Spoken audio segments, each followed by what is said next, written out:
a intenção não é só você fazer com que elas se sintam melhor, é integrá-las realmente à sociedade.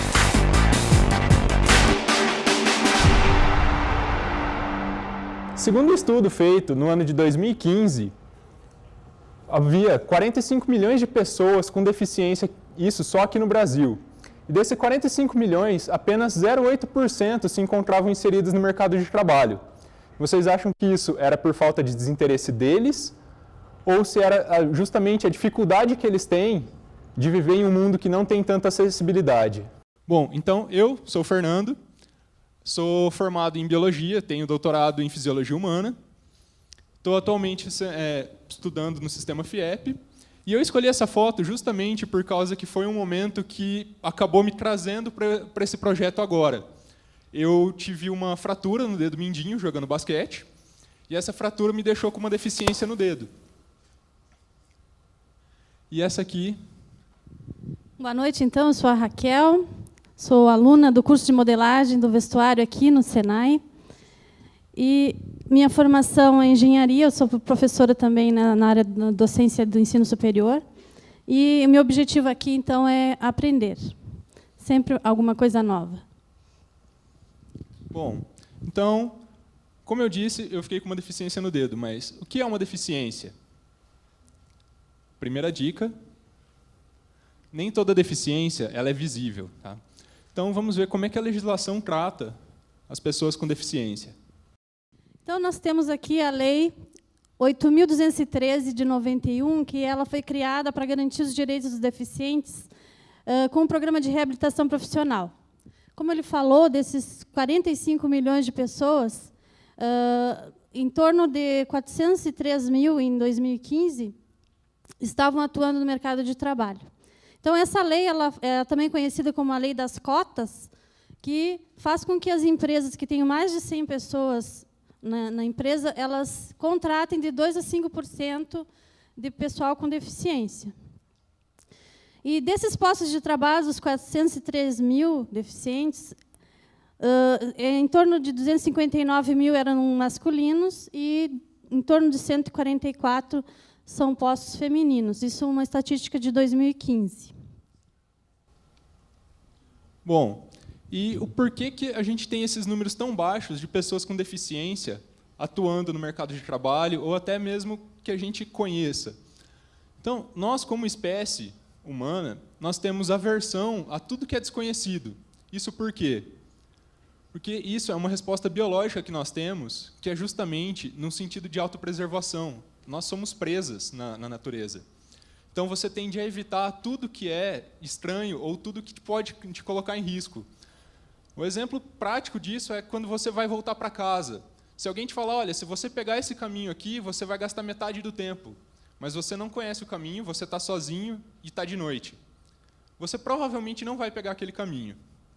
Isso porque você tem medo de uma situação que você pode enfrentar de luta ou fuga. E essa situação é uma situação estressante, que vai te levar, então, a evitar tudo que é incomum para você.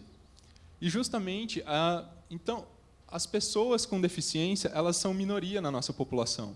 Elas são pessoas que não estão inseridas no nosso dia a dia, no nosso cotidiano. Muitas vezes nós não sabemos ou não conhecemos, e não sabemos lidar com isso. Mas quem são essas pessoas? Então, a definição que nós encontramos para deficiência é uma anomalia ou alteração de estrutura ou função, seja ela psicológica, fisiológica ou até anatômica. Então, entre as pessoas com deficiência, nós temos ali pessoas com mobilidade reduzida, que podem ter sido desde nascimento até causado por derrames, pessoas com deficiência sensorial, por exemplo, cegueira, surdez.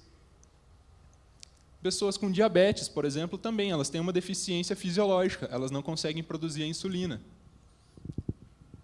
Temos pessoas ostomizadas e também temos pessoas com déficit de aprendizagem, que é uma deficiência psicológica.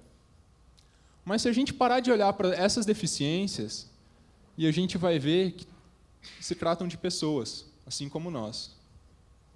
Então, com base nisso, teve início o projeto de modo inclusivo, que a Raquel vai continuar agora explicando. Então, eu vou contar um pouco aqui do nosso projeto. Esse projeto surgiu no curso de modelagem como um trabalho. em grupo, em 4 alunas, nós tínhamos que decidir um tema para tratar sobre moda.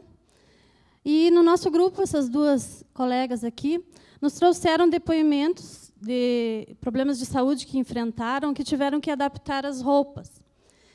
Então, nós ficamos sensibilizados com esse problema que elas tiveram e resolvemos, então, a pesquisar mais sobre o assunto e desenvolver, então, protótipos de moda inclusiva.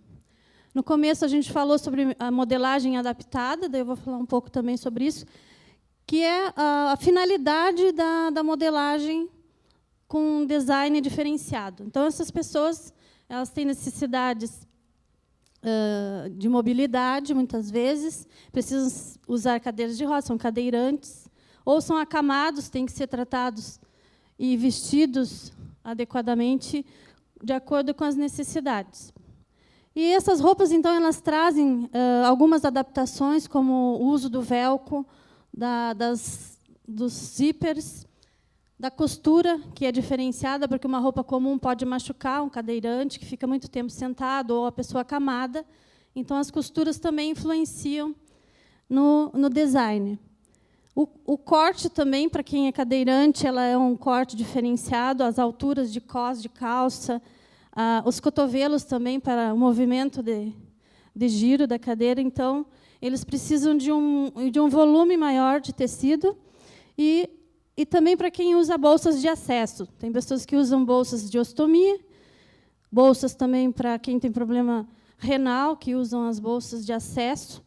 Então, a gente pensou na praticidade de vestir, no conforto e na autonomia dessas pessoas, porque muitas delas, às vezes, não têm nenhum movimento de pinça para pegar um zíper e puxar, então a gente tem que adaptar algumas alças para as pessoas poderem puxar um zíper, tem que adaptar as aberturas para as pessoas se vestirem, e essa é a finalidade da moda inclusiva. Bom, então, como vocês viram, tem muito sobre adaptações. Nós somos espécies adaptáveis. Só que, segundo a ONU, a definição que eles usam para pessoas com deficiência é justamente que a deficiência que ela tem é grave a ponto de que ela não consiga se adaptar de modo adequado ao nosso mundo. Então, por isso, não custa a gente tentar se esforçar um pouco para tornar o mundo adaptado para nós e para eles também. Então, seria justamente a ideia do projeto e do desafio. Então, eu e Fernando aqui estamos falando sobre o desafio Senai Projeto Integrador 2018. Então, esse projeto nos levou a inserir esse tema nos projetos integradores do Senai FIEP, com o objetivo de incentivar o desenvolvimento, então, de projetos e fazer integração entre cursos, e, no caso, o meu é modelagem, o dele informática, e propor soluções para as demandas das empresas e indústrias. No nosso caso, a nossa demanda é o vestuário. A empresa que está nos apoiando é a ADFP, que é a Associação dos Deficientes Físicos do Paraná. Ela é aqui em Curitiba, no Alto da 15, e ela trata de reabilitação e também de ginástica para atletas. Então, eles cuidam de crianças, adultos e atletas paralímpicos. Eles têm em torno de 80 atletas cadastrados na associação que têm essa demanda. Eles precisam de roupas adaptadas para o esporte, eles precisam de roupa para trabalhar, eles precisam de vestimentas para diversos fins. E quem não gosta de moda, né? Todo mundo gosta de moda. Então, a gente precisa ter um olhar diferenciado para as necessidades dessas pessoas e dar continuidade nesse projeto, talvez, então, para uma confecção, para um desfile, para apoiar essas pessoas. A intenção não é só você fazer com que elas se sintam melhor por causa que elas estão mais bem vestidas ou elas estão com um vestimento mais prático para elas. É integrá-las realmente à sociedade. E qual é um dos modos de você fazer isso? É você divulgar esse trabalho. É você apresentar essas pessoas para a sociedade de um jeito que a gente não está acostumado a ver. Então, é nessa parte que, principalmente, eu entro justamente para a gente fazer um site para divulgar esse trabalho, para demonstrar para as pessoas e tentar tornar o mais próximo possível entre os dois mundos. Muito obrigado pela atenção de todos. Obrigada.